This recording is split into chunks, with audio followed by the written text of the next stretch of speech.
pessoal. Vamos ler Romanos, capítulo 3.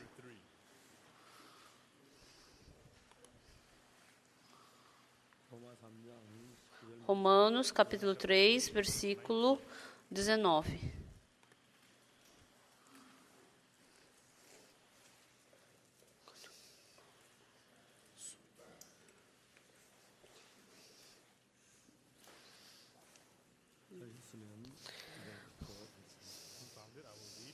Então, se vocês acharam, Romanos 3, a partir do versículo 19.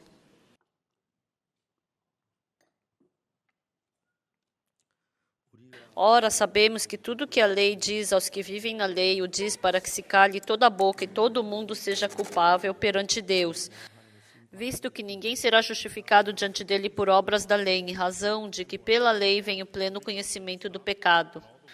Mas agora, sem lei, se manifestou a justiça de Deus testemunhada pela lei e pelos profetas. Justiça de Deus mediante a fé em Jesus Cristo para todos e sobre todos os que creem, porque não há distinção. Pois todos pecaram e carecem da glória de Deus, justamente por sua graça mediante a redenção que há em Cristo Jesus.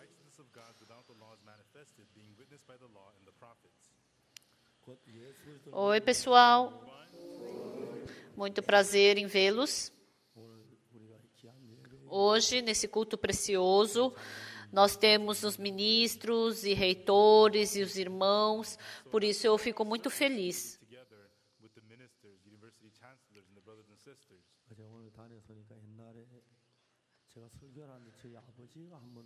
Uma vez, antigamente, quando eu estava no púlpito pregando, meu pai veio me ver pregar. E meu pai se sentou diante de mim. Naquele momento que meu pai se sentou na minha frente, eu estava pregando, eu fiquei bem assim, ansioso. E hoje eu também estou bem ansioso. Hoje, enquanto vocês escutarem a pregação, vocês vão pensar, o pastor, ele tá exagerando hoje. Eu, lá na prisão de Suwon, no presídio de Suwon, eu dei muitas palestras para os criminosos. E dentre as pessoas que eu me encontrei lá, havia muitos assassinos. E me encontrando com eles não pareciam de jeito nenhum assassinos. Quando eu conversava com eles eram muito legais, eles eram muito bonzinhos. E um irmão veio para mim e falou, eu assassinei uma pessoa. Eu falei, eu não acredito. Você parece que não consegue matar uma mosca. Como você pode matar uma pessoa? Ele matou uma pessoa. Então, as pessoas, depois que elas matam e depois elas são presas, elas vão para o presídio. E por vários meses elas recebem o julgamento. E depois aparecem muitas provas, a polícia ela mostra muitas situações, tudo o que aconteceu é por trás do assassinato, essas coisas, a polícia revela tudo. E no final, o juiz, ele dá o julgamento final, o veredito, né, a sentença para a pessoa. Mas antes de dar a sentença, o promotor vai lá e dá a sua opinião. Então, ele matou uma pessoa e aconteceu muitas coisas no julgamento. E quando eles estão para acabar o julgamento, então era o dia para o promotor dar a sua sugestão de sentença. E o criminoso estava ali com as mãos presas e o promotor falou, esse tipo de pessoa, para proteger a sociedade desse tipo de pessoa, nós pedimos para que a punição mais alta na lei. Então, na Coreia não existe a punição de 300 ou 3.000 anos. Está falando sobre a pena de morte. Então, ele foi recomendado a receber a pena de morte. E o próximo passo é quantos anos o juiz vai dar de sentença para ele. Então, durante a investigação, eles sabem, mas depois da recomendação do promotor, depois que ele foi sentenciado para receber pena de morte, ele parou para pensar, nossa, eu posso morrer por causa da pena de morte. Então, todas as outras coisas do coração dele saíram. A cobiça, outras coisas, todas essas coisas saíram do coração dele. E aí ele voltou para a prisão. E pela primeira vez, ele foi lá para a prisão dele e olhou para a parede. Olhou para a cela, entrou na cela, olhou para a parede e começou a orar. E ele orou o quê? Senhor Deus, eu não sei se o Senhor realmente existe ou não, mas se o Senhor realmente existe, que o Senhor me salve. Então eu acreditarei no Senhor. Ele não podia dizer mais nenhuma outra coisa, essa era a sua única oração. E depois foi o dia da corte. E no dia seguinte, muitas pessoas também estavam sendo sentenciadas. Então, umas 30 pessoas estavam recebendo o seu julgamento diante do juiz. E o juiz, ele dava a sentença um por um. E cada um estava recebendo o seu julgamento. E todos naquele dia que estavam recebendo a sentença, todos tinham crimes muito pesados. E estava tudo assim, lá na corte, estava todo mundo em silêncio. Ninguém respirava. E um por um o juiz, ele dava a sentença. Tal pessoa, 20 anos na prisão. Tal pessoa, pena de morte. Tal pessoa... Então, a vida perpétua na prisão. Então, o julgamento estava chegando cada vez mais perto da vez dele. E o coração dele tremia tanto. E a pessoa bem na frente dele recebeu a sentença. E ele ficou em pé. E o juiz, ele deu que veredito? Então, você 5 anos na prisão e 6 anos a mais também na prisão. Aí, acabou o julgamento. E, de repente, ele começou a gritar e começou a xingar o juiz. Ele pegou o seu sapato de borracha e jogou contra o juiz. E, de repente, ficou uma bagunça dentro da corte. E aí o juiz falou, vamos tomar um recesso. Vamos ter uns 30 minutos de recesso. E ele ficou assim tão chateado. O juiz feliz, ele ainda estava com medo de o juiz estando feliz, estando de bom humor, podendo dar uma pena, a menos que a pena de morte. E agora o juiz bravo, ele vai dar uma pena muito mais pesada. Então, depois de 30 minutos, ele voltou para o julgamento. E ele ficou ali, porque era a vez dele. O juiz perguntou o nome dele, perguntou a data de nascimento, e foi confirmado que era ele. E assim o juiz abriu seu livro de sentença e falou, réu tal, você matou uma pessoa.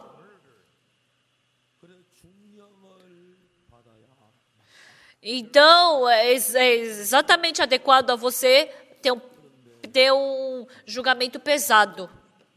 Depois o juiz disse, mas... Porque a pessoa que você matou, a vítima, não era uma pessoa que você conhecia.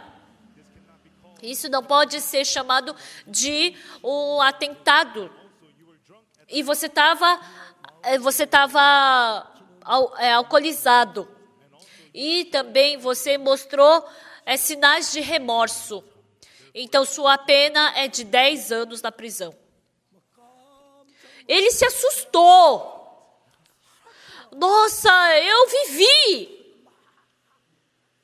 E falou que ele começou a se prostrar diante. Muito obrigado, muito obrigado, muito obrigado. E aí os guardas o puxaram para fora. Ele falou que ele jamais poderia se esquecer daquela sentença que ele recebeu. Réu, tal, você matou tal pessoa. E seria adequado a você receber a punição mais pesada. Mas o motivo de eu somente te dar 10 anos de prisão é porque você matou uma pessoa, mas você estava alcoolizado no momento, e também aquela pessoa não era uma pessoa que você conhecia, então não foi proposital, não foi premeditado. Então, eu posso ver grandes sinais de remorso em você. Então, sua sentença é só 10 anos. Então, foi assim que a sentença foi dada a ele. Então, quando eu prego o evangelho para algumas pessoas, então eu falo com elas pela Bíblia. Então, uma vez eu me sentei com um advogado e comecei a pregar o evangelho para ele. E eu li para ele Romanos capítulo 3, versículo 23 e 24. Versículo 23 está escrito: pois todos pecaram e carecem da glória de Deus, sendo justificados gratuitamente por sua graça mediante a redenção que há em Cristo Jesus. Então, com essa palavra, eu continuamente preguei essa palavra para aquele advogado. E esse advogado falou para mim, pastor, espera um pouquinho. Por quê? Isso daqui é um veredito. Como assim? No versículo 23, capítulo 3, versículo 23 e 24, esse formato de versículo é formato de uma sentença final. Porque eu sou um pastor, eu falo muitas vezes sobre esse versículo, mas eu nunca tinha pensado que isso era uma sentença final de um juiz. E depois o advogado falou para mim, isso daqui é uma forma de uma sentença que o juiz dá no final do julgamento.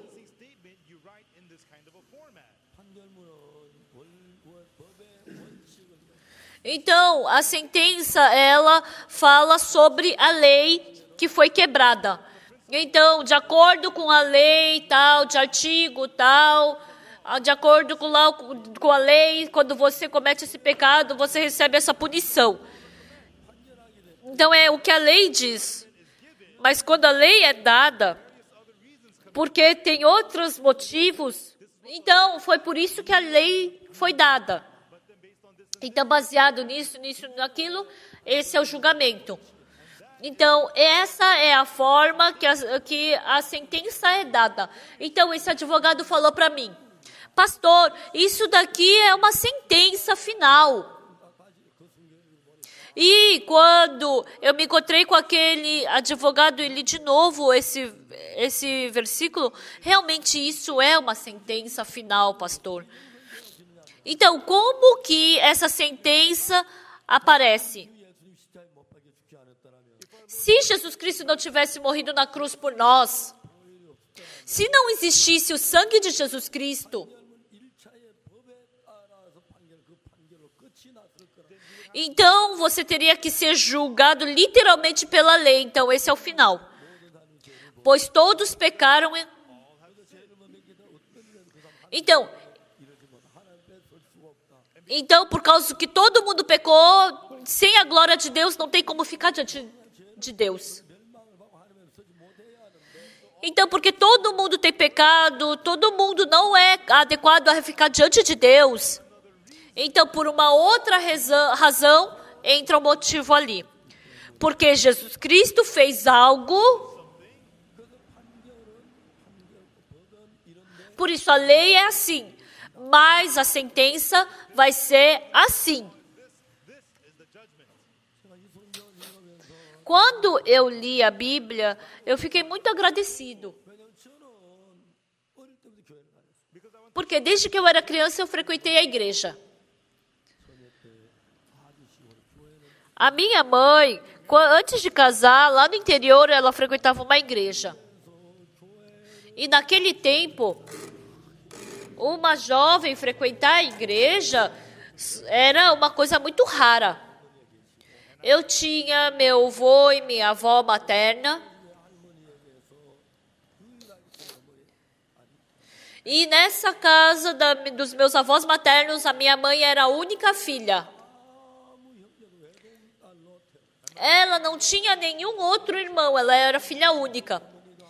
Por isso, com o falecimento da minha mãe, a minha parte da família materna desapareceu por total. E a minha mãe, ela foi uma filha muito amada pelos pais. E naquele tempo não era de nenhum jeito admissível que uma mulher jovem frequentasse a igreja. Mas minha mãe ficava tão feliz de ir para a igreja escutar a palavra. E mesmo que o meu avô soubesse disso, ele fingia que não sabia.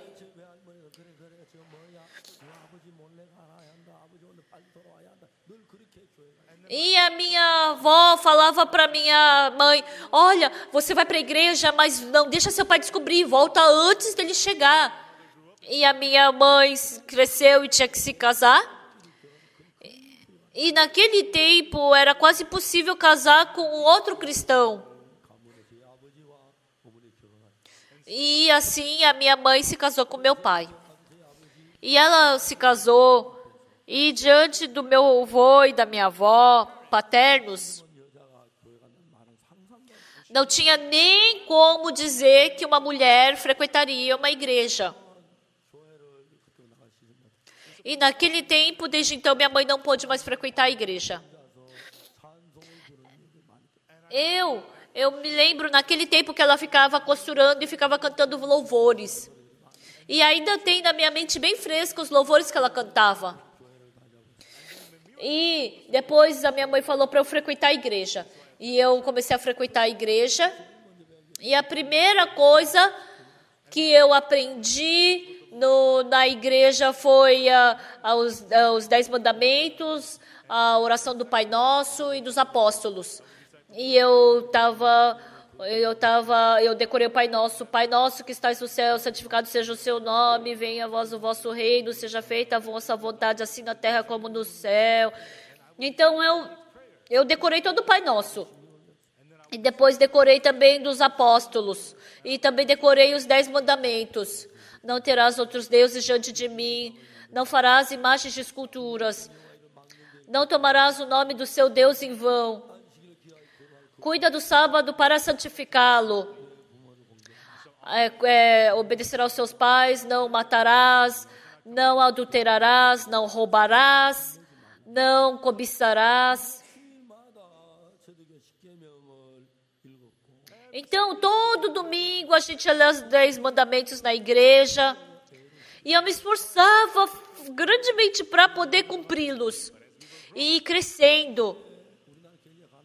Naquele tempo, o nosso país era muito pobre, nós passávamos fome. E crescendo, porque eu tinha muita fome. Eu roubava trigo de outras plantações, roubava caqui, roubava batata doce. E eu sabia muito bem que isso era pecado. Eu frequentava a igreja, mas o pecado cada vez mais crescia. Então, frequentando a igreja, o pecado tinha que ficar cada vez mais leve, mas na verdade ficava cada vez mais pesado. E cada dia quanto mais eu crescia, maior o pecado ia ficando no meu coração. E assim eu sentia conflito e medo no meu coração. Então, independente de onde eu abrisse o meu coração não podia ficar puro. O meu coração era sujo. O meu coração era mau. O meu coração sempre estava cheio de maldade. E assim eu comecei a ficar cada vez mais velho. 15 anos, 16, 17, 18. Porque eu cresci na igreja. Eu estava acostumado a viver na igreja, eu ia para o culto da madrugada, eu lia a Bíblia, eu pregava no culto de criança, fazia também coral. Mas, superficialmente, eu estava exatamente como um verdadeiro cristão, mas no meu coração ainda estava sujo por causa do pecado, ainda estava cheio de mentira e maldade. E desde criança eu tinha muito pecado, por isso eu sofria por causa do perdão do pecado. Mesmo que eu tivesse muito sono, eu ia lá para o culto de madrugada desde jovem. E quando no inverno bem frio eu ia no culto de madrugada, e meu pai falava, não vai, porque naquele tempo a gente não podia ligar o aquecedor, então era muito frio. Ai, você vai ficar gripado, ai, você vai ficar sentado naquele chão gelado, então você vai ficar gripado. Vai para a igreja só quando tiver calor. Mas porque eu tinha muito pecado, eu ia para a igreja para receber perdão do pecado. Então qual era o problema aqui? Embora eu tenha a Bíblia, então era muito difícil para eu ler a Bíblia. E como eu não podia ler bem, dentro da Bíblia, eu não conseguia refletir a minha vida espiritual através da Bíblia. Então eu comecei a refletir minha vida vida espiritual dentro do clima da igreja. Eu sabia que Jesus morreu pelo meu pecado, mas o clima da nossa igreja era se arrepender, confessar os pecados, pedir perdão pelo pecado. Então era isso que eu fazia. E assim eu comecei a me aprofundar nesse tipo de vida também. Eu ia de manhã cedo para a igreja e confessava meu pecado, chorando diante de Deus, orando. E depois eu me levantava e voltava para casa.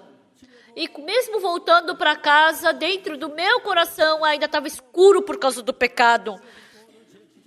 Mesmo que eu não tivesse roubado alguma coisa, eu ainda estava mentindo e fazendo outras maldades, eu brigava com os meus amigos. Então tem uma verdade que eu não consigo me esquecer nunca. Não fui eu que fiz algo esforçadamente diante de Deus. Eu que estava me esforçando no pecado, Deus teve misericórdia de mim. E Deus fez muitos trabalhos na minha vida. Mas o maior trabalho que Ele fez foi que Ele começou a trabalhar no meu coração. Eu estava indo para a escola, mas eu tive que parar a escola de estudar. Então, eu estava indo para a escola e eu gostava tanto de ir para a escola.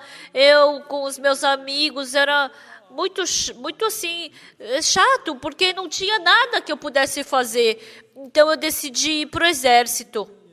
E eu me inscrevi para ser um soldado vocacional. E para ser soldado vocacional, naquele tempo qualquer um era qualificado para ser um soldado. Mas eu nunca imaginei que eu seria desqualificado. Mas eu fiz o teste, mas o meu dente da frente, ele estava quebrado. E com certeza, como o meu dente aqui da frente estava quebrado, com certeza eu não ia conseguir passar. Mas eu nunca havia imaginado que eu não passaria nesse teste.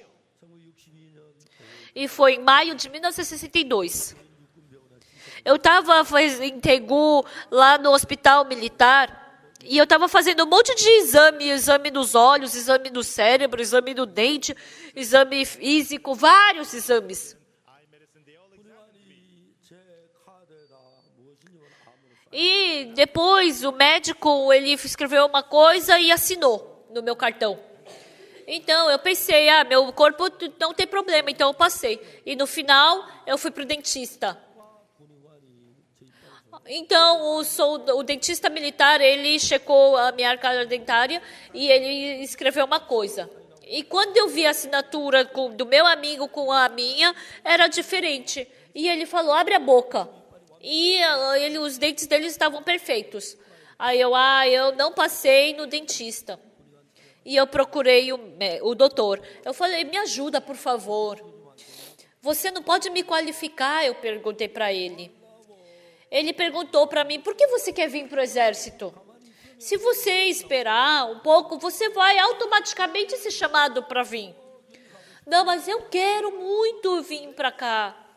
E ele falou, não pode. Por que não? Por mais que eu me demita e eu faça você passar, mas o seu dente da frente está quebrado. Como eu vou poder te qualificar? Então não é uma situação em que eu possa te ajudar, simplesmente ficar cego diante disso. Por isso, eu não pude passar nesse teste. E isso fez eu pensar em muitas coisas na minha vida. E depois que eu fui desqualificado nesse teste vocacional militar, pela primeira vez os meus olhos para me enxergar se abriram.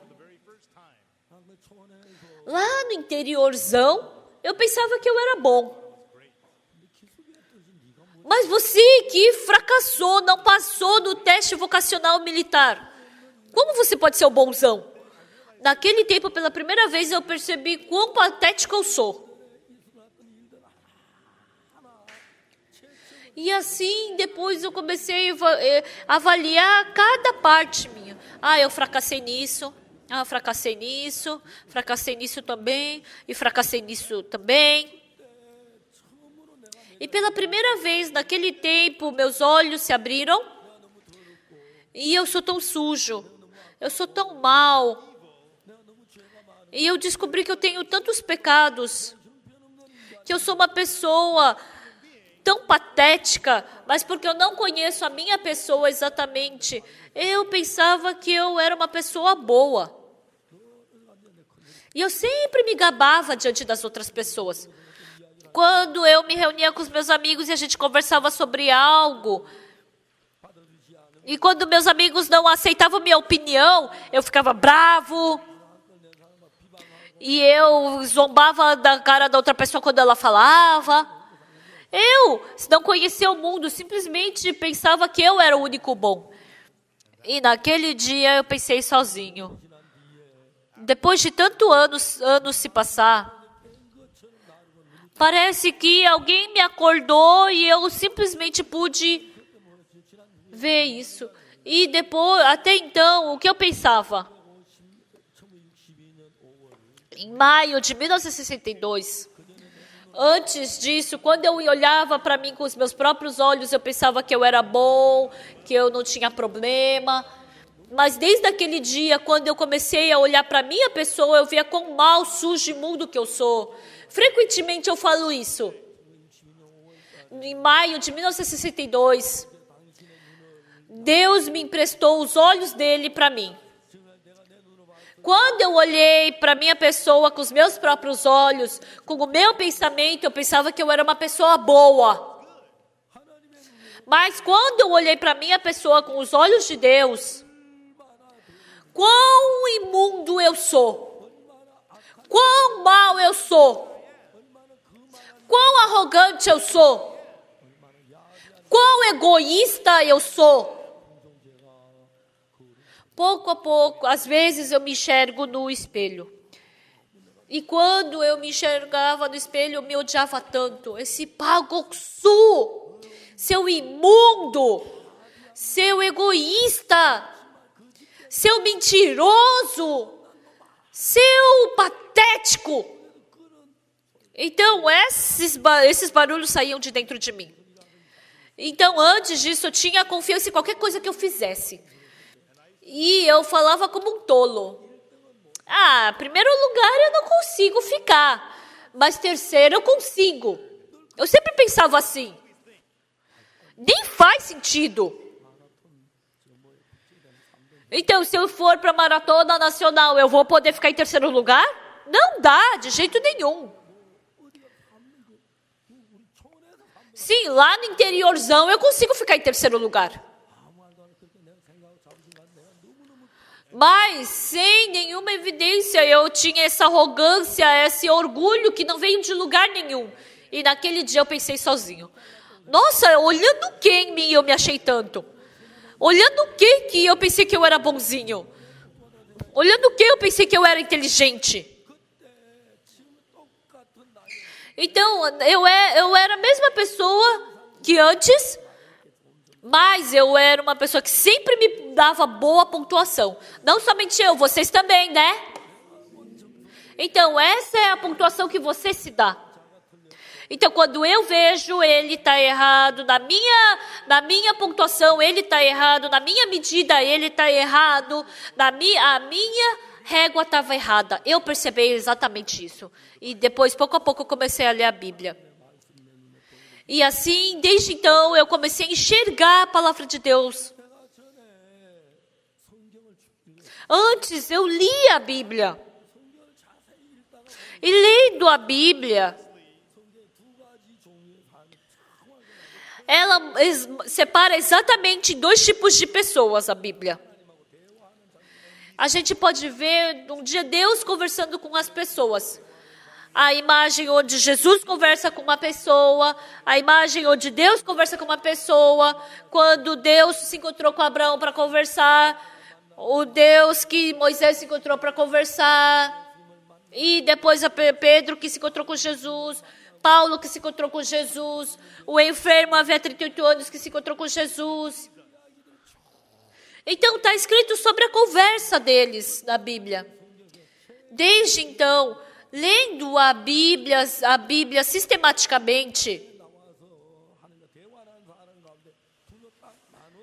as pessoas que foram e conversaram com Deus foi separado em dois tipos de pessoas. Como foi separado? As pessoas que insistiam que elas estavam corretas, de 10, tinham um pensamento diferente do de Jesus. Mas a pessoa que acreditava que elas estavam erradas, Jesus parece que está errado, mas na verdade eu estou errado. Então essas pessoas podiam aceitar a palavra de Jesus. Então isso está melhor ilustrado em João. Em João capítulo 2, está falando sobre as bodas de Caná da Galileia, onde Jesus conversa com os servos. Em João capítulo 3, Jesus conversa com Nicodemos. Em João capítulo 4, Jesus conversa com a mulher samaritana. Em João capítulo 5, Jesus fala com um paralítico, uma enferma havia 38 anos. E em João capítulo 9, Jesus fala com um cego de nascença. Então, uma coisa que a gente pode dizer exatamente, nas bodas de Caná da Galileia, os serventes, eles eram pessoas bem fracas. Em João capítulo 4, a mulher samaritana também ela tinha falhas. Em João capítulo 5, o enfermo havia 38 anos, também ele tinha muitas falhas. Em João capítulo 8, a mulher surpreendida em adultério, ela tinha fraqueza. Em João capítulo 9, fala sobre o cego de nascença, ele também tinha sua fraqueza. Então, a pessoa que tem fraqueza, a pessoa que sabe que ela está errada, que tem defeitos. Então, mesmo que o pensamento de Jesus e o meu sejam diferentes, mas elas podem aceitar a palavra de Jesus. Mas, quando nós lemos a Bíblia, eu tenho uma boa vida espiritual, eu sou inteligente, eu faço bem, eu sou bonzinho. Então, todas essas pessoas da mesma forma não podem aceitar a palavra de Jesus. E em João capítulo 5, em 2 Reis capítulo 5, fala sobre o comandante Naamã. Ele era um comandante de um exército. E ele era uma pessoa bem-sucedida no mundo. Ele salvou o seu país. O rei não podia ignorá-lo e desprezá-lo. E Deus falou para o capitão Naamã, comandante Naamã, vai e lava-te 7 vezes no Rio Jordão, e a sua lepra vai ser curada. Então é uma coisa muito fácil, mas ele não podia aceitar. Porque não combinava com o pensamento dele. Ele era uma pessoa correta. O meu pensamento é assim. Mas por que o Senhor está falando para eu mergulhar 7 vezes no Rio Jordão? E ele queria voltar para casa assim. Pessoal, o nosso coração não é feito, não é formado do nada. Então, como o nosso coração foi formado? Nesse coração que foi formado em nós, então uma criança que não sabe nada, aí a filosofia é formada, a nossa percepção, o nosso conhecimento, e quando você ganha mais experiência, o seu conhecimento, experiência, filosofia, essas coisas vão formando o nosso caráter.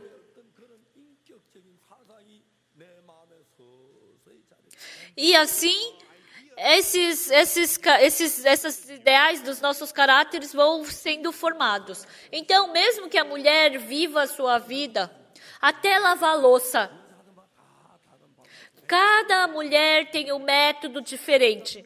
Até para fazer kimchi. Cada mulher tem o seu método para fazer kimchi. Para fazer arroz. Até cada mulher tem um jeito de lavar arroz e fazer o arroz. E até para fazer limpeza. Cada pessoa tem seu próprio método. Tem sua filosofia, tem sua experiência, tem seu conhecimento, tem o seu método correto. Então, não só para fazer arroz, limpeza, cozinhar, kimchi, não é só isso. Mas dentro da nossa vida, o conhecimento, a teoria, a experiência, a filosofia, essas coisas vão sendo formadas, vão formando o nosso coração. E vão levando a nossa vida.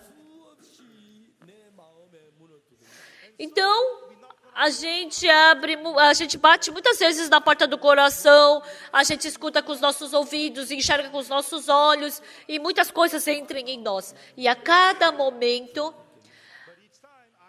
eu pergunto para o meu coração, eu pergunto para a minha perspectiva do coração, eu pergunto para a perspectiva do meu coração, para o conhecimento do meu coração. E quando entra isso no meu coração, eu pergunto para o meu coração, posso receber isso? Eu posso aceitar isso? Eu posso receber isso? Eu posso deixar isso entrar? Então, as pessoas que pensam, isso não combina com o meu coração, está errado. Eu estou certo, você está errado. E assim o coração dessas pessoas vão ficando bem estreitos. Então, quando a sua filosofia fica formada, então, quanto mais conhecimento você tem, quanto mais experiência você tem, então a sua vida vai ficar correta, então vai ficar mais difícil você aceitar outras coisas. Então, mas o que é importante? Porque o mundo que enxergamos com os nossos olhos e o mundo que não enxergamos com os nossos olhos é diferente. Uma vez eu peguei malária lá na Tanzânia e o médico tirou o sangue e colocou no microscópio. E ele pôde ver os germes da malária ali. E o médico falou para mim, é malária. Então, a olho nu você não enxerga, mas com o microscópio você enxerga. Então eu perguntei, eu posso ver também? E eu olhei. E eu vi os germes da malária. E aquele médico me deu 3 pílulas de pancida. E depois que eu tive essa malária, eu tomei esses 3 comprimidos e fui curado. Então, dentro de mim tem a minha percepção, a minha experiência. Então, a sua experiência, a sua filosofia, a sua opinião.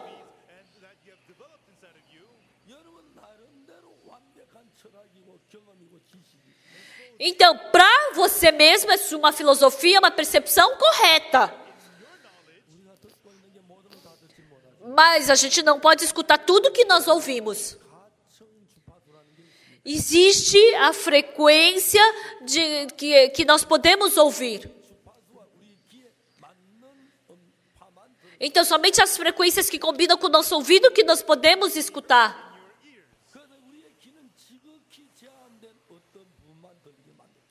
Então, o nosso ouvido foi feito para escutar sons limitados.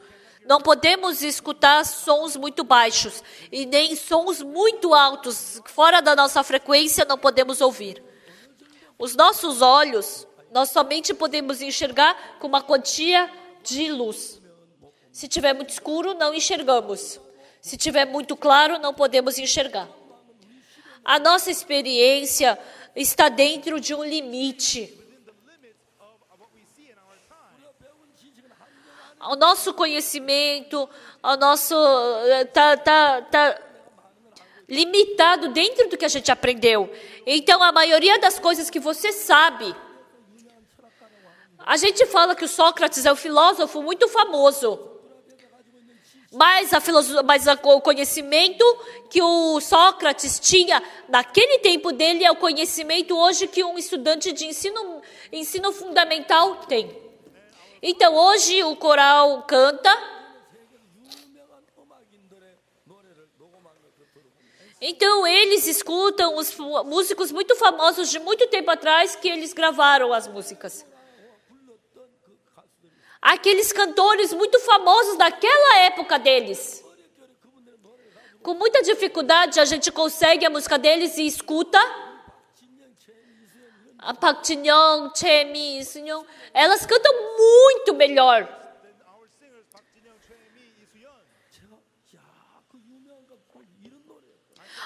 E eu escutando, eles eram famosos, mas cantavam assim? Mas o que nós sabemos agora? E o que nós experimentamos agora? E temos a nossa própria filosofia. Todos nós não temos olhos para enxergar todas as coisas. Em outras palavras, a gente pode refletir no nosso passado. A gente pode enxergar o presente. E os olhos de Deus que pode enxergar daqui a 10, a 20 anos adiante.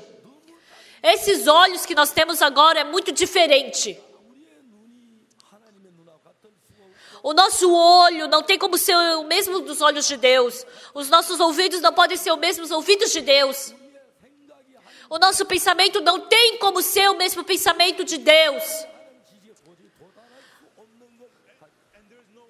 Então, o nosso conhecimento não tem como ser como o conhecimento de Deus. Então, eu posso ser reconhecido como uma pessoa que tem bons conhecimentos, mas diante de Deus isso não é nada. Isso não é nada diante de Deus. Então, só porque eu sou um pouco mais bonzinho que aquela pessoa, eu pensei que eu sou uma pessoa boa. Eu sou mais bonzinho, eu sou inteligente, eu tenho experiência, mais do que os outros. Esse tipo de pessoa, ela rejeita em aceitar a palavra de Deus. Ela reclama diante da palavra de Deus. Então, os germes da malária que podemos enxergar com o microscópio, se eu disser que não tem germes da malária porque meus olhos não enxergam, então é porque eu sou bobo. Tem os germes da malária. Mas é porque são muito pequenos, é por isso que eu não enxergo. Mas se eu enxergar com o microscópio, eu vou enxergar. Então, se o microscópio, olhando com o microscópio, ele diz que tem germes da malária, então eu tenho que acreditar nisso. Deus olhou o nosso passado, Ele vê o nosso presente, e Ele também sabe o que vai acontecer daqui a 10, 20, 30 anos, o nosso futuro. Os olhos de Deus são muito mais exatos do que o nosso. Então, por mais que eu enxergue agora com os meus olhos e eu acho que eu estou correto e por causa disso eu vou contra Deus, esse é o mais idiota dos idiotas. E se eu falar exatamente, tem somente um motivo de a gente não conseguir ter vida espiritual. É a diferença entre o meu pensamento e do pensamento de Deus. Então, o que eu enxergo com os meus olhos com o microscópio é os germes da malária. Mas se eu enxergo com meus olhos, não tem. Ah, não tem germes da malária. Então, isso é uma pessoa tola. Então, por quê? É porque meus olhos não são bons exatos para não poder enxergar esses germes da malária. Então, as pessoas que têm boa visão é 0,0. Mas as pessoas, a Mongólia, os mongóis são as pessoas que têm melhores olhos. Então, as pessoas da Mongólia têm os melhores olhos, né? Falou que lá na Mongólia, à noite, só com a luz da lua, ela pode colocar o fio na agulha, na linha. Verdade? Sim. Porque eles sempre viveram no pasto onde é tudo verde. Então, por isso, os olhos deles são muito bons. Eu tinha os olhos muito bons também. Mas agora, ficando mais velho, eu estou ficando com os olhos pior. Sabe por que meus olhos estão ficando ruins? Porque faz muito tempo que eu não vou para a Mongólia. Por isso, essa vez, eu falei para os reitores da Mongólia me convidarem para eu ir para a Mongólia. E acho que eu vou ter que ir para a Mongólia uma vez. Então, os nossos olhos e os olhos de Deus são diferentes. E Jesus Cristo falou: enchei as talhas de pedra com água. E eles encheram. Agora levai ao mestre Sala. Não combina com o meu coração. O enfermo havia 38 anos. Levanta-te, toma o teu leito e anda. Não combina com o meu coração. Mas sabe o que é importante? Se eu sou uma pessoa que reconheço que meus olhos estão escuros, eu sou cego, não enxergo, eu caí lá na areia movediça, por favor, alguém me salve, alguém segura a minha mão. Então eu somente vou poder seguir essa pessoa. Por quê? Porque eu reconheço que eu sou cego. Se eu pensar que eu posso enxergar e quero ir, não precisa de você, eu posso sair daqui sozinho. Isso é um verdadeiro cego. Esse é o verdadeiro cego. Os olhos estão abertos, mas há muitas pessoas que vivem como cegos. Então, sabendo da Bíblia de uma forma muito vaga, elas começam a querer julgar a Bíblia pela sua experiência. Então, nesse momento, o que acontece? O que aconteceu? Eu comecei a ler a Bíblia. Eu li uma vez, li 2 vezes, li 10 vezes, li 20 vezes, li 50 vezes, li 70 vezes. Continuamente lendo a Bíblia. Eu comecei a organizar cada problema dentro da Bíblia. E eu pude descobrir quem nós somos. E depois, o que eu pude sentir? Eu descobri sobre o meu espírito na Bíblia. O Deus que me vê é assim. Deus está falando que eu sou assim. E assim eu pude descobrir isso. Se eu sou pecador ou não, se eu sou limpo ou não, tem o meu julgamento e tem um julgamento diferente do de Deus. Então, a maioria das partes diz sobre a maioria das pessoas dizem sobre o meu próprio julgamento. Eu cometo pecado porque eu sou pecador. Eu tenho que fazer boas obras, por isso eu sou bonzinho. Então, eu não olho o que eu não tenho que enxergar o que meus olhos enxergam ou não. Mas eu tenho que enxergar como Deus me enxerga. O que Deus está falando para mim? Deus está falando que eu sou pecador? Deus está me chamando de limpo? Porque isso é importante. Então, é isso que a gente tem que procurar na Bíblia. Lendo o livro de Gênesis, eu li o livro de João, eu li o livro de Levítico, e eu li todos esses livros da Bíblia. E um dia, eu vi o que Deus falou para mim sobre o pecado. É sobre Romanos capítulo 3, versículo 23, que nós lemos hoje. Em Romanos 3, 23, o que está escrito? Pois todos pecaram e carecem da glória de Deus, sendo justificados gratuitamente por sua graça, mediante a redenção que há em Cristo Jesus. Então, daqui diz que todos pecaram, que nós não podíamos ir para diante de Deus, que tínhamos que ser destruídos. Mas, sendo justificados gratuitamente por sua graça, mediante a redenção que há em Cristo Jesus, através da morte de Jesus Cristo na cruz, sendo justificados gratuitamente por sua graça. O que é mais importante? Pela graça, gratuitamente. Não foi porque nós fizemos alguma coisa. Não é porque nós fazemos bem. Não é porque nós fizemos bondade. Não é porque a gente cumpriu bem os mandamentos. Isso é muito bom. Independente do pecado que eu cometi, Deus não vê isso. Deus não vê isso de jeito nenhum. O que é a única coisa que Ele vê? A morte de Jesus Cristo. Por isso que Deus deu a sua sentença final. Qual foi a sentença final? Deus conhece o nosso coração hoje. Antigamente, quando eu frequentava a igreja, eu cometi muitos pecados. E eu somente podia ir para o inferno. E eu acreditava piamente que eu ia para o inferno. Mas eu queria tanto ir para o céu. Tudo bem não ir para o céu. Mas eu queria viver a minha vida inteira, pelo menos limpando o banheiro lá do céu.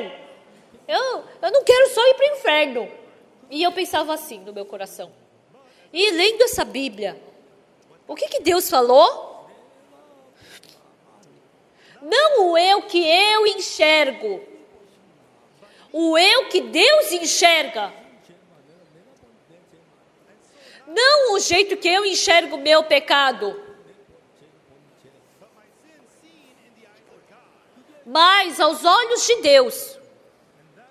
Isso que está escrito em Romanos capítulo 3, versículo 23 e 24. Pois todos pecaram e carecem da glória de Deus. Esse é a sentença de Deus. E por que Deus deu essa sentença? Então, eu sempre tive curiosidade no quê? Será que eu vou poder ir para o céu? Será que eu vou poder ir para o céu? Eu acho que eu não vou poder ir. Eu acho que eu vou para o inferno. Eu cometi muito pecado. Eu falei muitas mentiras. Eu fiz muitas coisas más.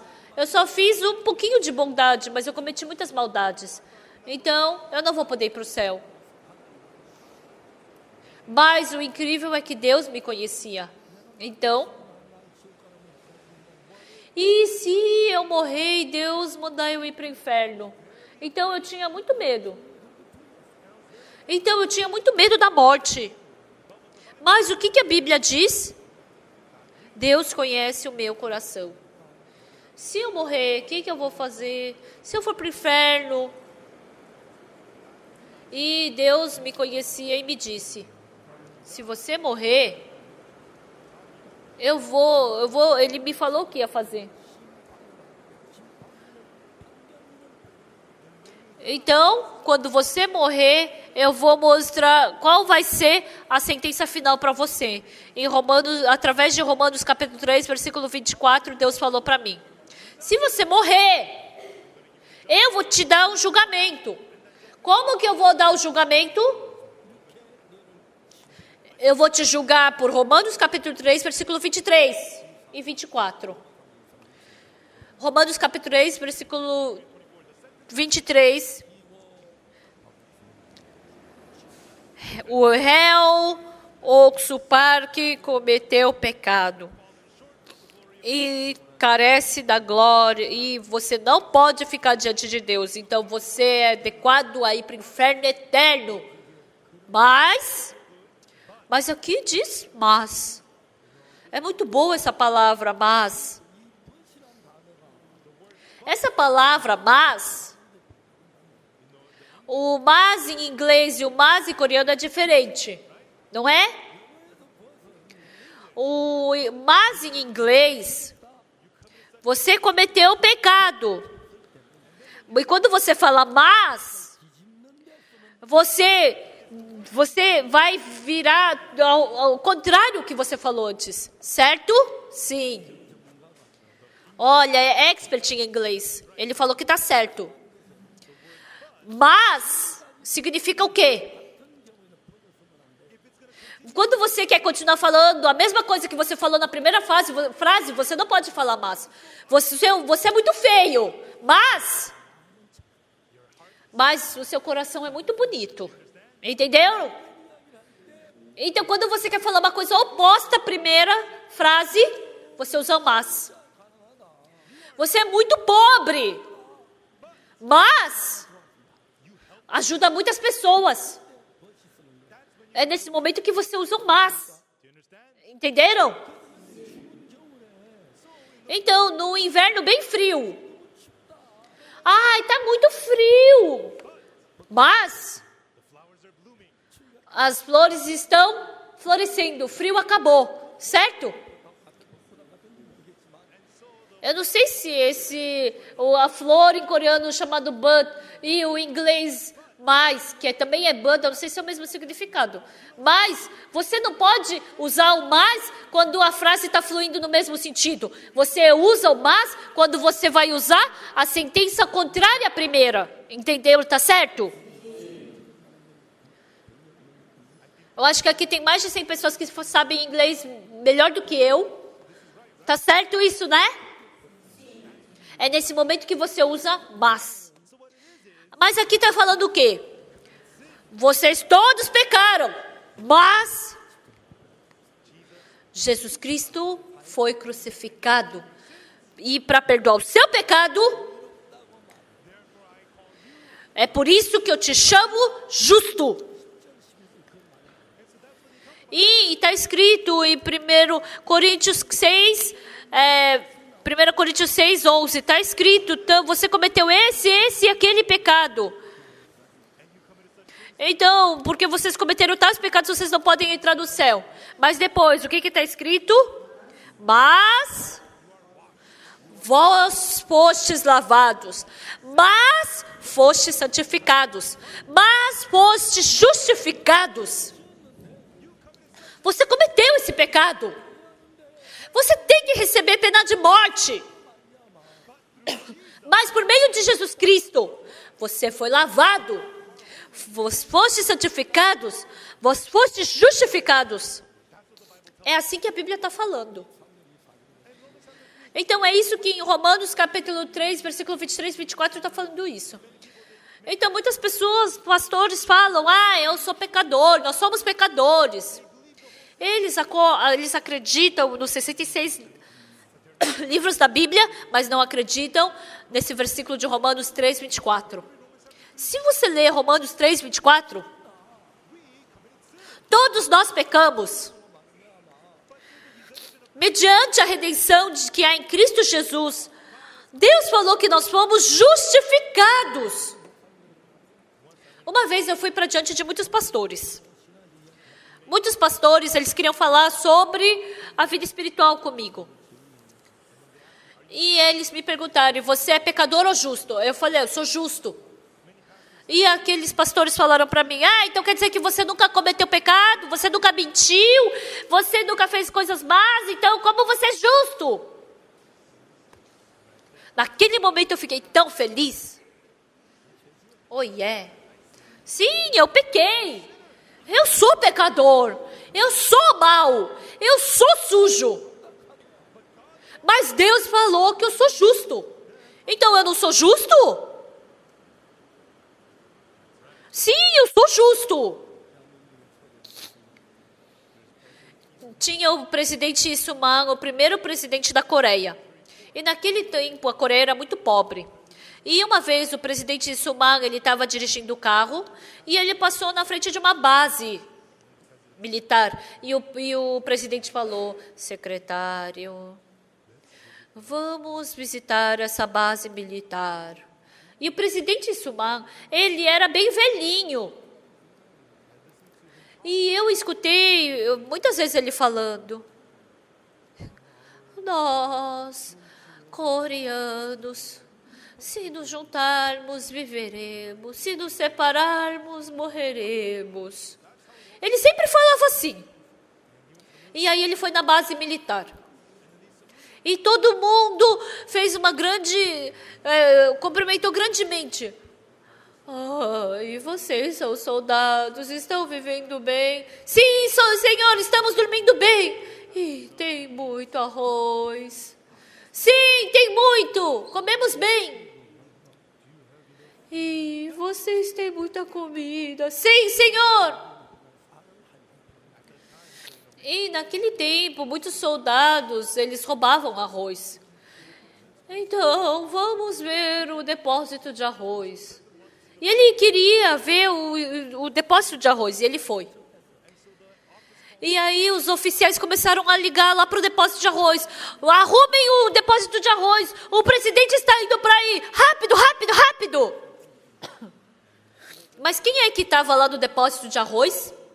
Tinha um soldado, e ele bebeu a noite inteira no boteco.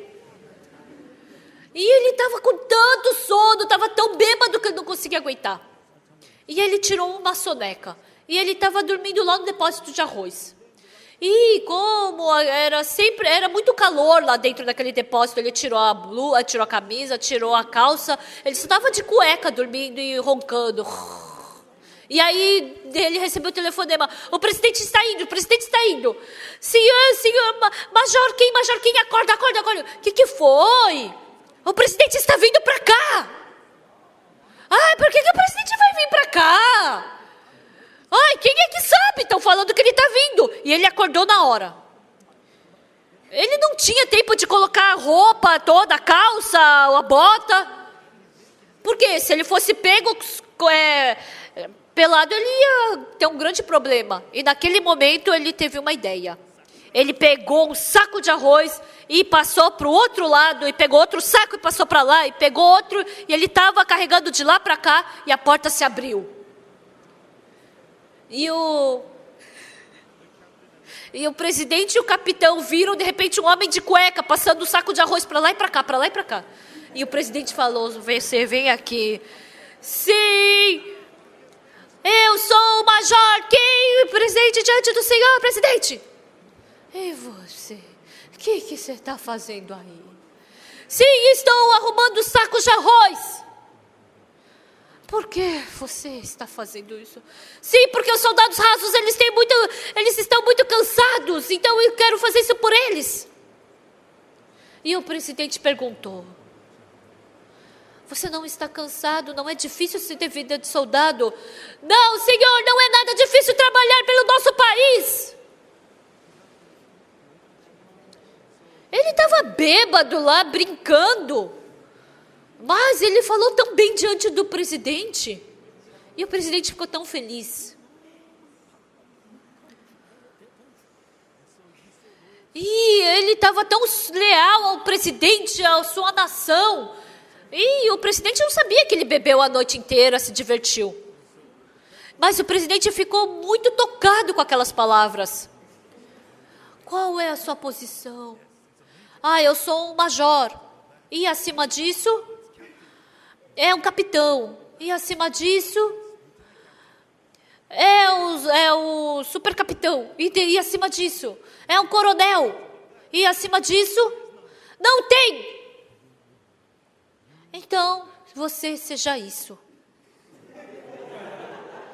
E desde aquele dia, ele se tornou um coronel. Essa é a diferença entre a minha palavra e a palavra do presidente. Ou você seja coronel. Todo mundo vai dar risada da minha cara. Quem é você? Mas o presidente falou: você seja coronel. E ele se tornou coronel. Essa é a diferença entre nós e Deus. Se eu falar: levanta-te, toma teu leito e anda, todo mundo vai dar risada da minha cara. Mas se Jesus Cristo fala: levanta-te, toma teu leito e anda, então ele levanta e anda. Essa é a palavra de Deus. pela redenção que há em Cristo Jesus, sendo justificados gratuitamente por sua graça mediante a redenção que há em Cristo Jesus, nós fomos justificados. E é me lembrando disso que eu quero ir para o céu. Deus não falou simplesmente que a gente é justo. Impulsado, eles falam, você não falou que eu sou justo? Não é? Isso é acreditar, mais do que no meu pensamento. Quando eu vejo, eu sou pecador. Quando eu vejo, eu sou mau. Quando eu vejo, eu sou sujo. Mas os meus olhos são olhinhos, mas os olhos de Deus são microscópios. O que sai do que eu enxergo e que os olhos de Deus enxergam são diferentes. Deus olha o passado, presente e futuro, tudo. A palavra de Deus é exata. Então, a minha palavra é errada. Isso é verdadeira vida espiritual. Até aqui.